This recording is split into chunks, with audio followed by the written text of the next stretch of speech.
Robert Offerman, murdered by the Golden State Killer. On the night of December 30th, 1979, Dr. Robert Offerman, 44, was attacked alongside his girlfriend, Dr. Debra Manning, in a Goleta, California home. Prosecutors later tied the double homicide to the offender, now known as the Golden State Killer, Joseph James DeAngelo. Offerman was found shot.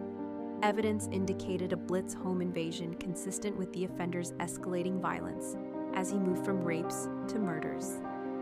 Decades later, DNA and multi-county work linked the case to DeAngelo, bringing long-delayed accountability to Santa Barbara's Offerman-Manning murders. Robert is remembered by family and colleagues as a skilled physician and steady friend, a life of service ended by a predator who thrived in the dark.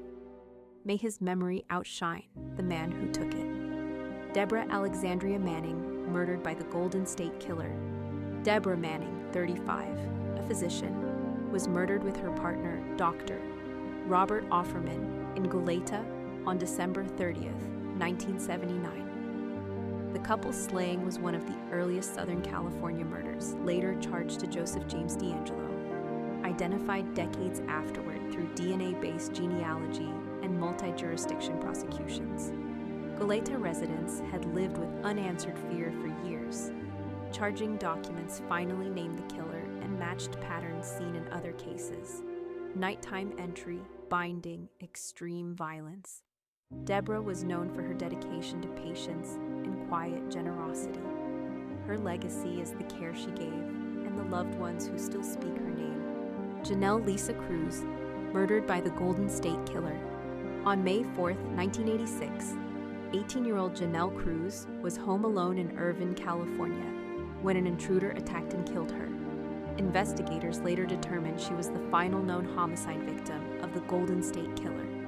The case haunted Orange County for decades, until DeAngelo's identification and guilty plea in 2020.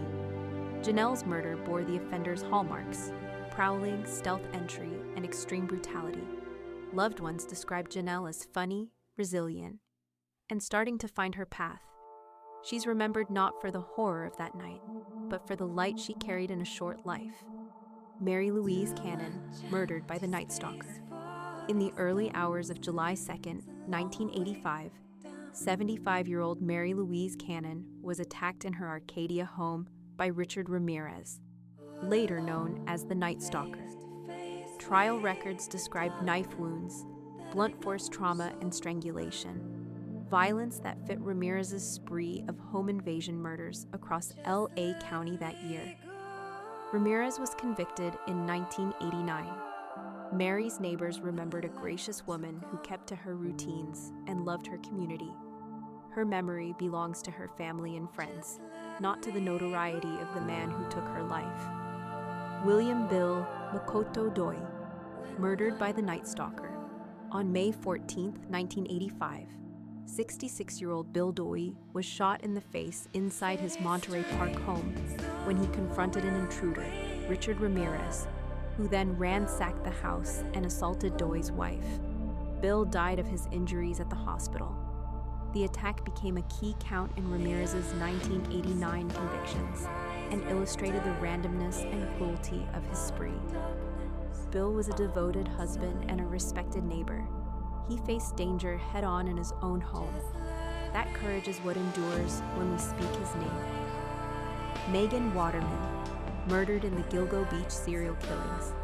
Megan, 22, traveled from Maine to Long Island in June 2010. Surveillance later showed her walking out of a Holiday Inn Express in Hopoch just after 1 a.m. on June 6th. She never returned. Her remains were discovered near Gilgo Beach that December. In court filings and press briefings, investigators tied burner phone activity and travel patterns to a suspect now charged in Megan's murder. Megan is remembered as a young mom who adored her daughter. Her family kept her story alive until the case finally moved. Amber Lynn Costello, murdered in the Gilgo Beach serial killings.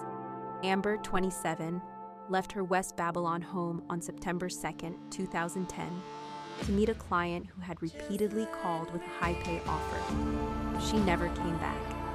Her remains were recovered along Ocean Parkway in December 2010. Prosecutors have since charged a suspect with Amber's murder, citing communications, vehicle descriptions, and other forensic leads. Friends remember Amber as quirky, generous, and loyal, the kind of person who would give you the shirt off her back. Barbara Ware, murdered by the Grim Sleeper.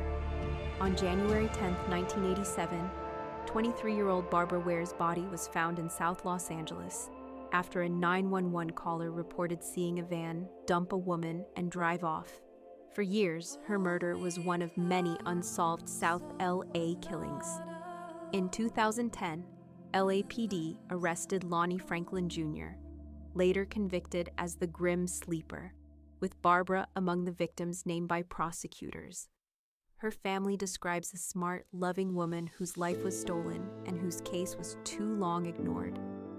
Justice came late. Remembrance should not. Samantha Koenig, murdered by Israel Keys.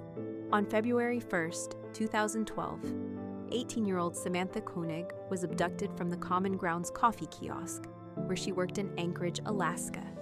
Federal filings and FBI briefings outline how Israel Keys carried out a planned kidnapping and murder, then tried to obscure his movements while extorting money. He was arrested in March 2012 and later confessed to multiple killings before dying by suicide in custody. Samantha is remembered for her grit, wit, and the family who refused to let her be just a headline.